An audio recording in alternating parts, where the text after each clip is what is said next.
Top Sport Futsal A lyga žengia į atkrintamųjų varžybų etapą ir šiandien jūsų dėmesiui transliacija iš Vilkaviškio sporto centro salės.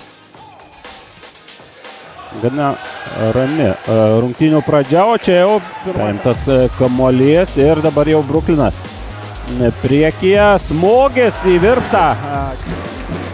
Gustavo likęs aikštėje, labai gražus momentas, smūgis tiesiai į su kamuoliu. Iš pirmenybės antroje jų dalyje po truputį jau jį atranda. Na, bet apie rytos rungtynes pakalbėsime rytoj. Čia pirmasis įvartis. Pirmasis įvartis ir 14 numeris Andersonas siunčia kamuolį į varžovų vartus. Na, apmaudus turėtų būti. Benas Buzevičius kairė koja, bet labai tiesmukai bandė žaisti Pelman. Gintaras Čibirka prieš Noreiką. Gera situacija, bet čia štai toks smūgis Noreika visiškai to momento nepavyko. O dabar Čibirka. Vilkaviškio žiūrovai, o štai koks įdomus epizodas. Bet čia štai toks momentas. Geras perdavimas. Ir čia dėmesio smūgis ir 2-0. Gustavo siunčia antrą kartą kamuolį į Mažeikių VIP vartus. Na, iš karto po šito perdavimo. Gerai labai sužaidžia dabar Bruklinas. Čibirka prieš vartus atmestas kamuolys ir 3-0. 3-0 puikiai išnaudoti pranašumai. Gintaras Čibirka, Arturas Pečiulis, o tašką deda Andersonas. Kol kas pirmauja šeimininkai 3-0, bet kova. Čia pražanga ir kortelė. 4 minutės 20 sekundžių. Peleckio smūgis kairė koja. Vipas. Pelman. Kairė koja. Gražu. Neidealus. O čia jau tenka. Ir labai gerai. Na, Gezinio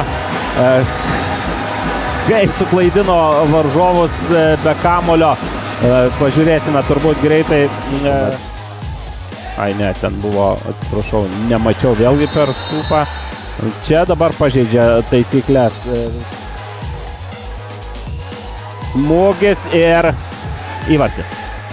16 numeris Aivaras Bagočius. Labai susierzinęs vienas iš Brazilo. Karlas Malkovas. Situacija. Keli varžovai nerizikavo, dabar galimybė ir labai gražu. Patys matėte. Ir ką reiškia žaidėjo meistriškumas ir šaltakraujiškumas. 11 numeris Gustavo. Graži.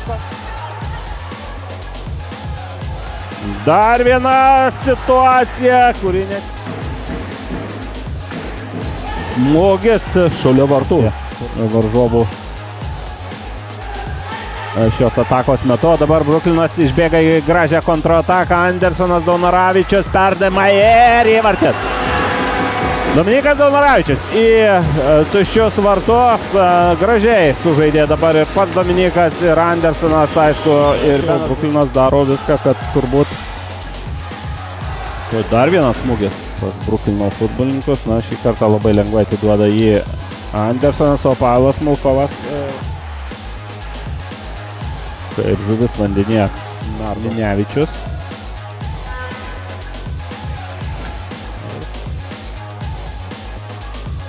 O, koks rinko Vipas, o čia dar vienas įvartis. Dar vienas įvartis, 7-asis savo VIP normą. Jau Bruklinas surinko likus mažiau šiek tiek nei 9. Panaikinti 6 įvarčių pranašumą nelabai tikisi. Šiek tiek daugiau atsipalaidavimo, gal ir klaidų daugiau. abiejų komandų veiksmuose, o čia Vipas muša įvartį. Po Aivaro Bagočiaus perdavimo Mindaugas Minevičius siunčia kamuolį į vartus. Gali džiaugtis, gali švęsti savo ekipos pergalę, o čia nepaisant to, kad Edgaras praleido šiandien 7 įvarčius, bet jeigu reikėtų rinkti geriausią žaidėją Mažeikių ekipoje, tai beveik nebejodamas rinkčiau jį. Dominikai, su pergalė, gana tokia užtikrinta pergalė, pats aikštėje pasirodė antroje rungtynių dalyje, ar buvo lengva įeiti į žaidimą? Jau ne pirmas varžybas nuo antro kėlinio pradedu, tai kaip jau toks ir kaip įpratis gaunas. Aišku, sunkiau, tu darai apšilimą prieš varžybas, paskui vėl atkrenti ir paskui vėl reikia daryti, bet yra pliusų, yra minusų. Pasižymėjai ir įvarčių šios dienos rungtynėse, aš žinai, kuris tai buvo Bruklino įvartis sezono metu? Ne pats. 100. 100, tai reikės gal pirko kaip picų sušių, nežinau. Treneris svarbu nežinotų, gal nepažiūrės. Nieko, pažiūrės interviu ir sužinot. Kaip varžovas, su kuriais jau žaidėte, 2 kartus reguliariam sezone, 2 kartus įmušėt po 7 įvarčius, čia toks uždavinys buvo, 3 kartą 7 kartus įmušti, juokauju, aišku.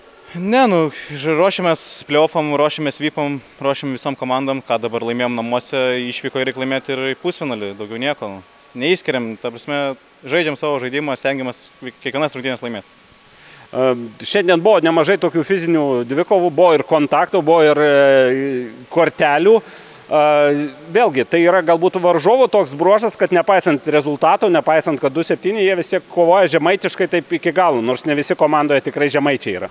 VIPai yra tvirta komanda, tikrai kovoja, tikrai neleis lengvai kamuolio priimti ir pastums į petį ir į nugarą. Duos kovo, manau, iki galo, tai pagarba jiems, kad kovoja iki galo.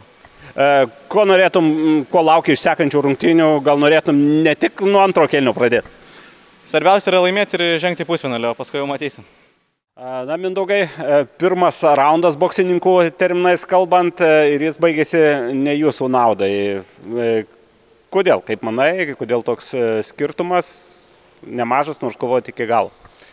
Tai jau ne pirmas kartas iš tikrųjų. Pačioj pradžioje atsivežam tokius labai pigius įvarčius, galima sakyti, varžovai padaro savo pranašumą, na ir paskui taip jau gaunasi, kad reikia vytis ir gauni. Tai varžovai šiandien įrodė savo meistriškumą, kad yra geri ir tikrai pirmą raundą dėja pralaimėjom, o kitą savaitę duosim kovą.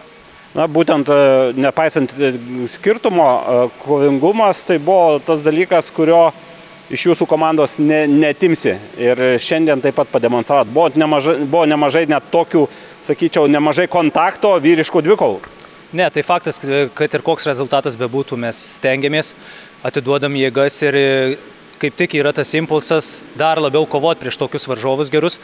Tai sakau, kitą savaitę duosim kovą, tikrai netiduosim tokio lengvo kelialapio. Na ir jau žaidėm Viekšniuose prieš juos, jiems tikrai ten nebuvo lengva, tai šį kartą pasistengsim vėl, kad taip pat būtų sunku. Yra tokia šio sezono tendencija tarpusavio rungtynėse. 3 kartus žaidėt, 3 kartus praleidot po 7 įvarčius. Ar tą tendenciją bandysite nutraukti būtent Viekšniuose? Ne, tai pagrindinė dalis ir pagrindinė užduotis yra kuo mažiau praleisti ir visų pirma apsiginti.